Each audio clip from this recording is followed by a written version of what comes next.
Victor Wembanyama, 16 of his 39 points in the fourth quarter, knocks down a three right there. He was 13 of 18 from the floor, efficient, 15 rebounds, 5 blocks, as the Spurs take game 3, 115-108 to take a 2-1 series lead.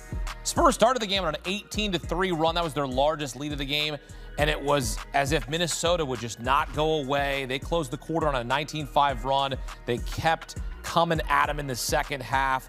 It got down to 1 in the fourth quarter. The Spurs able to absorb it and hold off the hungry Timberwolves. Despite Anthony Edwards, he had himself a game, 32 points, 14 rebounds, 6 assists, and the Spurs win it 115-108, 2-1 series lead.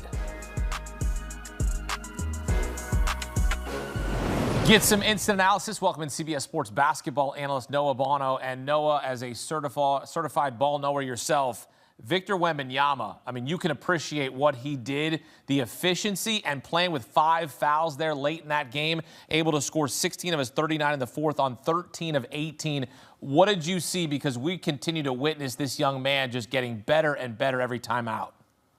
I saw the birth of the young star that we all expect him to be. These are the moments that we're all looking for from these star players, young stars that have the potential to be perennial all-stars, all-NBA guys. And in Victor Wembanyama's case, one of the greatest prospects of all time next to LeBron James.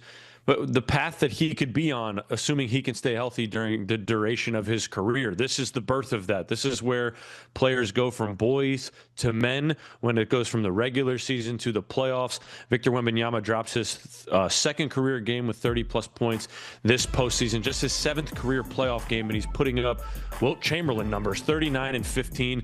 I mean, those are ridiculous numbers. And then the 5 blocks. It wasn't 5 assists. It was 5 blocks. So I'm more than impressed in what we saw from him, but I can't say that I'm surprised, especially as he gets deeper into this playoff run. The experience and the repetition from these big, high-stake basketball games. I would say the thing I am most surprised is that this came in game 3, his first real test on the road. He only played 1 road game in Portland because of the concussion in game 3. So this was really his first test in a big-time hostile road environment. And I thought maybe game 4 would be the one where we really saw him burst out. I thought Minnesota would win tonight. San Antonio would win game 4. Now I think it might be the opposite. But he came ready to play from the moment this game started, and then he finished it off the way you want your star to finish it. He was phenomenal. Wemby playing in his first postseason, 22 years old. He was unanimous Defensive Player of the Year this season, led the league in blocks for a 3rd straight season.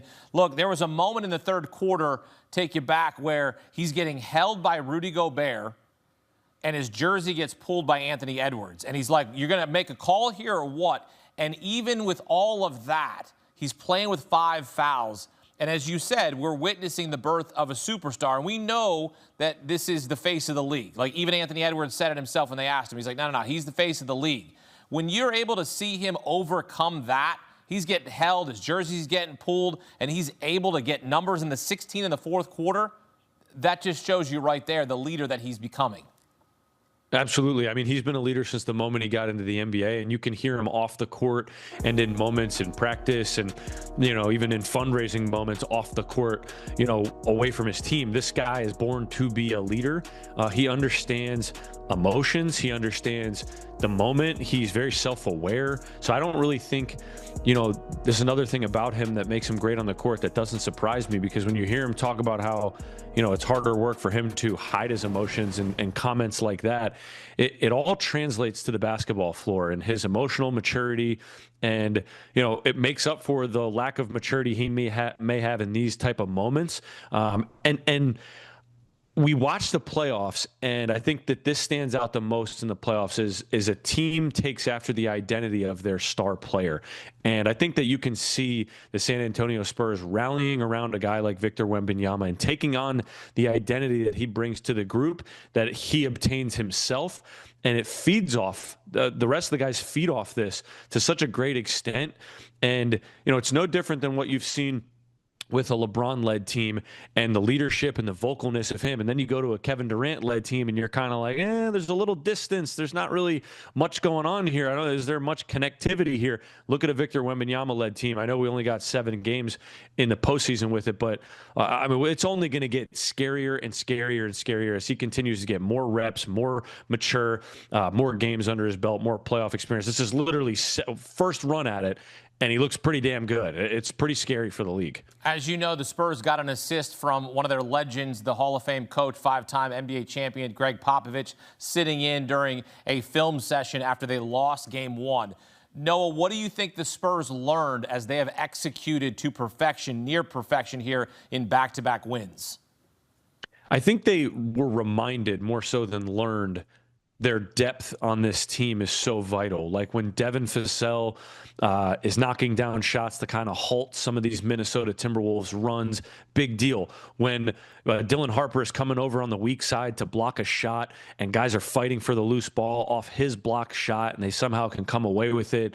And then obviously what Stephon Castle and De'Aaron Fox bring to the table, the depth of this team is what makes them. And when Luke Cornett can come in the game and give you, 5 to 8 spot minutes to just relieve Wemby, who played 36, 37 minutes tonight, I think they learned and were reminded, hey, guys, we're one of the deepest teams in the league, just like Oklahoma City. One of the reasons we've gotten here is because of our depth.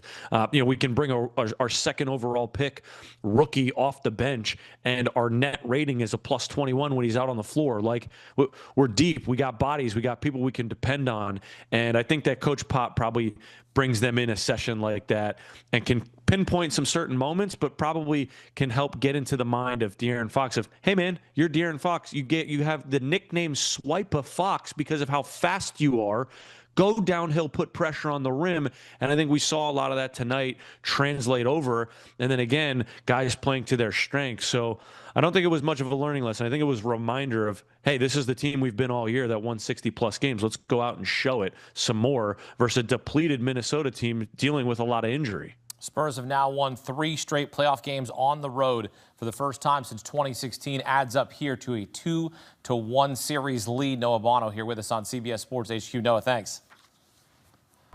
So the Spurs in control, up 2-1. As you take a look at the Timberwolves when trailing in the best of 7 series, down 2-1, they've never won a series in franchise history. So not looking good right now, but perhaps they can change the course of history. Game 4 back in Minnesota on Sunday. Coming up, we'll relive the drama. Anthony Edwards hit this to end the first quarter, but it was Victor Wembanyama who had the last laugh in the fourth quarter. Avec le dunk, loupé, et McDaniels passé par là. Oh! Julius Randle sur la tête de Victor Wembanyama. S'il vous plaît. Oui. Halftime in Minnesota. And the Stars are showing out so far in Game 3. Wemby with a team-high 16, Ant with a team-high 19.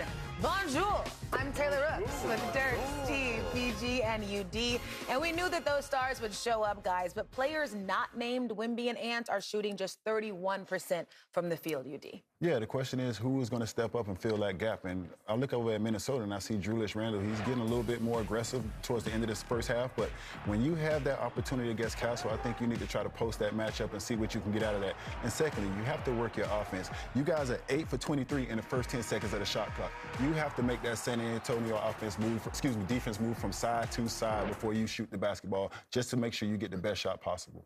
Yeah, and for the Spurs, it's a welcome sign that De'Aaron Fox, hit his last 2 shots, struggled there to start, but he's so important for them. And it's outside of just scoring. He's sort of that calm hand for them.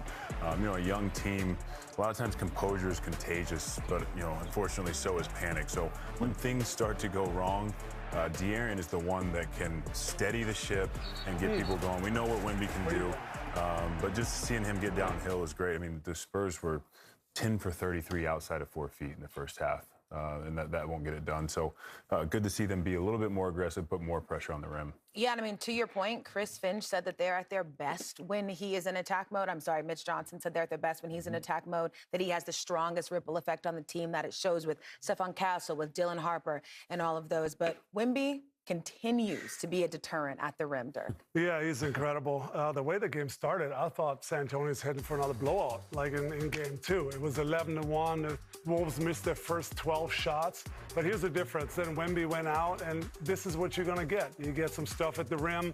The Wolves got their confidence up and got going. And here's when Wemby is in. It's a completely different ballgame. He comes to everything. He changes all the shots. He's active. He's 16-9 at half, and he just changes the game when he's out there. But when they started the game 0 for 12, the Wolves did, and then when Wemby went out, they went 8 for the next 11 makes. So completely different game. Completely different game. What would you do? 7'5" guy. What would you do if you got in the paint with Wemby over on that? Nothing. Curl back, dribble through, dribble out. What would you do? Cocked it back, Nastro. No, I mean, but for me, I'd like to see San Antonio a little more patience. You know, they want to play fast. They had success playing fast in game 2, but don't be in a hurry. You know, get to your actions, get to your next action. If they can run multiple actions, touch the paint, spray it out, have that little bit more patience, look at better quality shots, give Minnesota a little bit of well, you give them some grace, and you also give them an understanding. They're going against Wemby, and I know Gobert is an incredible defender as well, but it's not Wemby. A little more patience. You can get to the rim, get in the paint, spray it out, play blender where they're so good, and then you got Wemby cleaning everything up. All right, time for Court Connection, presented by AT&T.